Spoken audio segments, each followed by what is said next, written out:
Halo Aries, selamat datang dan terima kasih sudah mampir. Semoga kamu dalam keadaan sehat.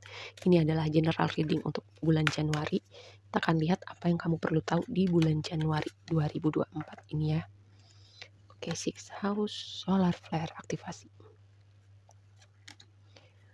Luar biasa. Kayak ada sesuatu momen momen yang terbangkitkan gitu di bulan Januari ini. Mungkin sudah membangun momentum selama ini, terus baru mulai kelihatan di bulan Januari, atau memang ya udah ini terjadi aja di bulan Januari. Ini berhubungan dengan gini, ini kan Six House Sustainability, sesuatu influence dari waktu lampau yang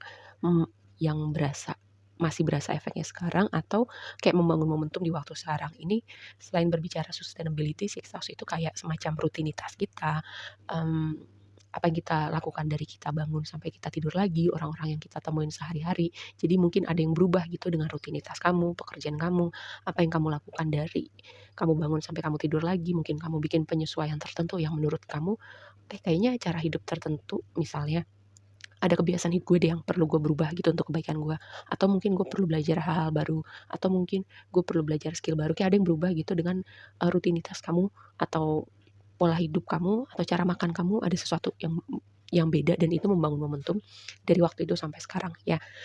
Dan ini kayak apa yang sudah kamu bangun di sini itu membangun momentum di waktu sekarang di bulan Januari, seperti mengaktifasi, seperti momen yang terbangunkan gitu.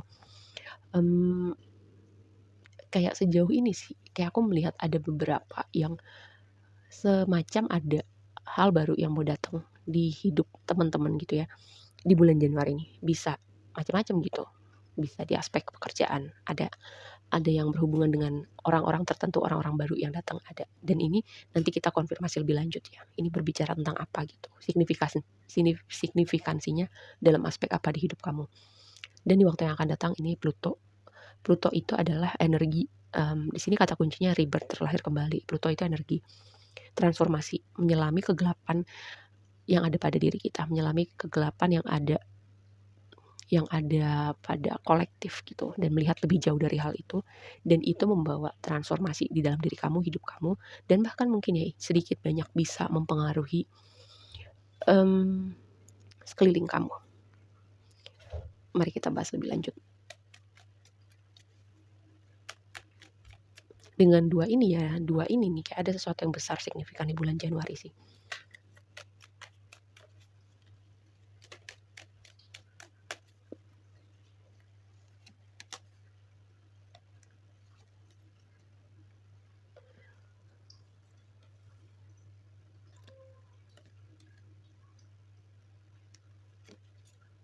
Tuh kan, apa aku bilang? Lihat, ini kartu reading kamu ditutup dengan Death ya. Death ini juga berbicara transformasi energinya Pluto dan Scorpio. Ini Pluto. Jadi 2 kali energi Pluto, Scorpio keluar lagi. Ya, ada sesuatu perubahan yang signifikan di bulan Januari ini ya. Terus juga ini bukan sesuatu yang gini, perubahan itu kadang membuat orang gak nyaman karena bisa dipicu suatu momen yang gak nyaman. Tapi menurut aku lebih kepada suatu hal yang kita sambut gitu. Apapun yang berubah, aspek hidup kita yang berubah gitu, bisa walaupun di-trigger sama momen yang tidak menyenangkan, di-trigger sama momen yang menyenangkan, atau itu sesuatu yang terjadi natural gitu ya. Kayak kamu yang membawa perubahan itu di dalam diri kamu, hidup kamu, dan itu membangun momentum. Kadang perubahan itu menimbulkan rasa tidak nyaman karena kita memasuki zona yang kita nggak familiar. Tapi ya, dengan sesuatu yang tidak familiar itu juga ada potensi tanpa batas di situ. Itu yang kamu harus pahamin. Dan ini sebuah pesan yang semoga ini membuat kamu lebih berani, lebih excited, dan lebih bisa menyambut apapun perubahan yang akan memasuki hidup kamu. Terus juga sangat mungkin ya, berhubungan dengan yang tadi, berhubungan dengan yang kamu lakukan dari kamu bangun sampai kamu tidur lagi. Mungkin kamu berniat atau ingin membuat hidup kamu lebih produktif ya, misalnya dengan pekerjaan, dengan proyek kreatif kamu, dengan ide-ide kamu yang ingin kamu channeling.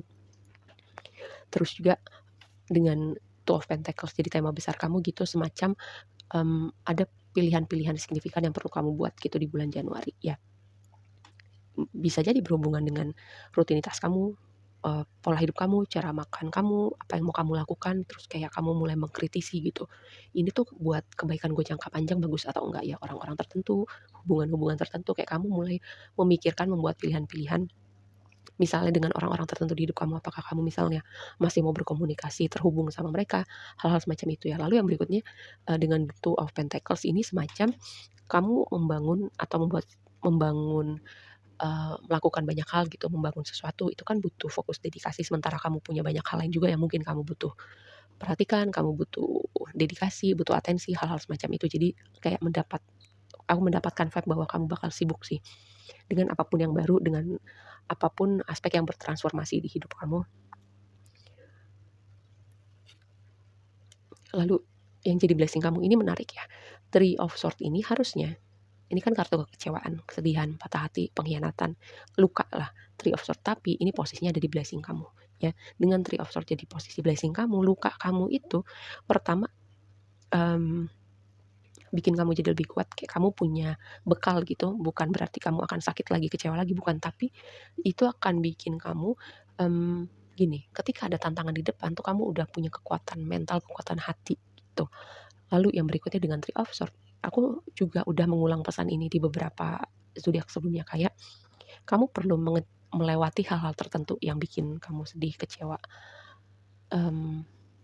terluka gitu. Kamu perlu melewati hal-hal itu dulu, tapi itu akan membawa kamu ke suatu tempat yang jauh lebih fulfilling buat hidup kamu, jauh bikin kamu, apa ya, semacam sesuatu yang lebih rewarding lah buat kamu, atau itu untuk kebaikan kamu atau untuk evolusi jiwa kamu lebih jauh lagi. Ya contoh misalnya yang tadi aku juga udah kasih contoh di beberapa reading sebelumnya bahwa kalau misalnya gini, contoh simpelnya ada orang nih mau naik pesawat, dia misalnya telat karena kena macet atau karena dia bangun kesiangan gitu, terus dia nggak jadi naik pesawat. Banyak kan kita mendengar cerita seperti itu, ternyata dia salah satu dari sedikit penumpang yang selamat, ya. Contoh, itu kan awalnya nggak enak banget ya, mungkin kamu perlu naik pesawat untuk hubungan pekerjaan gitu kan, kamu perlu menghadiri interview atau ada proyek tertentu yang kamu perlu datengin, tapi itu kamu nggak datang, awalnya kamu marah banget kan, "Aduh kenapa gue kesiangan? Aduh kenapa tiba-tiba macet?" Kamu nggak pernah tahu itu cara semesta lagi menyelamatkan kamu. Atau, mmm, kamu misalnya ada hubungan yang berakhir gitu ya, tapi misalnya ketika hubungan berakhir kan kamu sedih, kecewa, marah gitu, tapi itu semacam, oh, untuk biar kamu nggak terlalu sedih, kamu melakukan banyak hobi baru, kamu punya pertemanan baru, kamu, mungkin ada hobi lama gitu yang kamu tinggalkan gitu ya. Kamu jadi fokus ke diri kamu. Jadi kayak kamu melakukan banyak hal yang mungkin tidak akan kamu lakukan ketika kamu misalnya masih bertahan dengan hubungan kamu yang lama. Contoh seperti itu, dan itu misalnya kamu menekunin satu hobi tertentu. Terus, misalnya masak, terus ada yang nyobain masakan kamu, terus mereka suka, terus mereka minta kamu bikinin lagi gitu, dan itu jadi ladang bisnis buat kamu. Kita nggak pernah tahu, hal-hal semacam itu ya.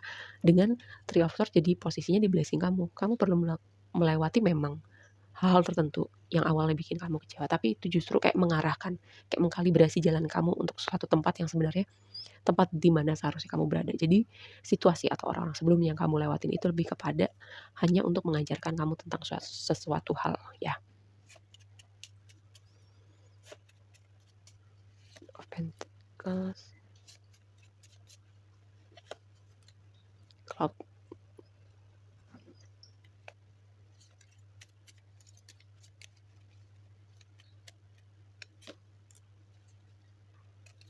Ya kan, keadaan bergerak gitu. Mungkin ini nih, ini adalah sosok perempuan, bisa jadi kamu atau akan ada sosok perempuan signifikan, entah itu rekan kerja, entah itu temen atau support system yang mungkin akan datang di hidup kamu. Karena di sini Two of Pentacles yang tadi aku bilang kamu bakal sibuk karena banyak hal yang perlu kamu fokuskan, kamu kerjakan, kamu berikan atensi. Di situ bisa dimengerti kamu bakal sibuk karena di sini keadaan membangun momentum di bulan Januari gitu. Jadi kamu, mmm, mungkin sebelumnya kayak semacam ada stagnansi atau mungkin keadaan tidak bergerak seperti yang kamu mau, tapi dengan ini kamu bakal sibuk dengan kondisi di mana keadaan bergerak seperti yang kamu mau gitu ya. Lalu di sini 2 kombinasi ini lihat, kamu mungkin ya, tadinya kamu nggak bisa melihat hal-hal itu gitu, kenapa sih hubungan ini harus berakhir, kenapa sih gue kecewa, kenapa sih gue sedih mulu. Tadinya kamu nggak bisa melihat hal itu gitu, bahwa ada hal tertentu yang nggak baik buat kamu, pertama gitu ya. Tadinya kamu nggak bisa melihat bahwa yang menurut kamu baik saat itu, semesta bisa kasih kamu jauh lebih baik, ya, jauh lebih fulfilling, jauh lebih pas buat kamu. Dan ini semacam kamu kayak punya pemahaman yang berbeda dengan 2 kombinasi ini, dengan segala hal yang kamu lewatin dan itu mengecewakan atau bikin kamu sedih, ya. Yang jadi tantangan kamu adalah perhatikan pikiran kamu dengan Magician, dan kamu harus tahu bahwa kamu yang pegang kendalinya, kamu yang punya power-nya, makanya aku selalu tekankan kekuatan pikiran itu luar biasa gitu. Jadi, perhatikan apa yang kamu fokuskan gitu. Apakah sesuatu hal yang ingin kamu wujudkan atau semua hal yang tidak. Gini, kalau ada suatu trigger yang bikin kita marah, kesel gitu, atau skenario masa lalu yang sering kita ulang-ulang di kepala kita, berarti fokus kita kan ada di situ gitu ya. Dengan Magician ini sebuah reminder kalau misalnya contoh gini, yang jadi fokus kamu atau goals kamu adalah misalnya punya karir yang menyenangkan, punya pekerjaan di mana kamu bisa menyalurkan passion kamu, punya abundant, punya hubungan yang fulfilling, fokuskan gitu, fokuskan pikiran kamu di situ gitu ya. Lalu hati-hati kalau Magician jadi tantangan ini, hati-hati dengan manipulasi, hati-hati dengan sesuatu yang tricky. Hati-hati misalnya gini ya, ada orang-orang tertentu yang mungkin kamu rasa nih vibe-nya nggak enak gitu. Itu sebuah alarm ya dari intuisi kamu gitu. Bukan jadi parno, tapi kamu pasti akan tahu gitu ketika situasi atau orang-orang tertentu vibe-nya nggak enak gitu ya. Nih, mungkin di bulan Januari atau nggak lama dari bulan Januari, sesuatu dari masa lalu muncul kembali ke permukaan, bisa dalam bentuk memori, bisa dalam bentuk orangnya nih beneran muncul lagi ya. Siapa ya yang dapat pesan yang sama? Gemini kalau nggak salah. Gitu tentang sesuatu dari masa lalu.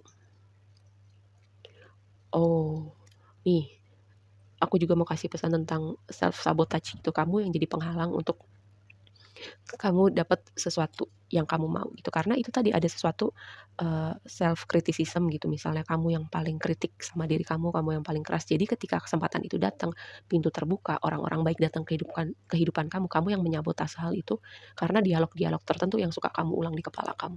Misalnya, misalnya, "Ah, ini orangnya terlalu baik, nggak mungkin dia terlalu baik," atau, "Masa sih gue bisa dapat pekerjaan sekeren ini? Masa sih gue pantas menerima penghasilan sebanyak ini?" Itu tadi, kamu mau sesuatu tapi kamu tidak punya wadah gitu untuk menampung hal itu gitu ya. Kayak aku tuh kayak baru-baru ini nonton salah satu influencer di Instagram yang aku ikutin, namanya Adam Roa ya, kalau kamu tahu, kamu bisa lihat Adam Roa. Dia bilang, dia tuh selama beberapa tahun dia bikin konten, dia bikin puisi, tapi nol gitu. Kayak hampir non eksisten gitu keberadaan puisinya dia, karyanya dia. Di satu titik boom gitu, tiba-tiba ya ada orang yang mau bayar dia $1 juta sebagai coach gitu. Di situ dia kayak, "Aduh gue nggak siap, aduh gue bisa nggak?" Kayak hal-hal semacam itu. Itu yang aku maksud dengan self sabotage itu. Ketika momen itu datang, kamu yang justru jadi penghalang untuk kamu bisa menerima, untuk kamu punya wadah untuk nampung apa yang semesta mau kasih buat hidup kamu. Itu ya, kalau kamu penasaran, kamu bisa cari tahu si Adam Roa ini. Dia berbagi tentang pengalaman dia itu di Instagramnya juga deh. Nih, kan kamu nggak akan duga si masa lalu ini muncul kembali. Ya, tapi karena udah aku tahu jadi kamu bisa lebih prepare. Ya tadi nih aku udah bahas tentang momen transformasi tak terhindarkan. Tapi ini arahnya lebih bagus sih.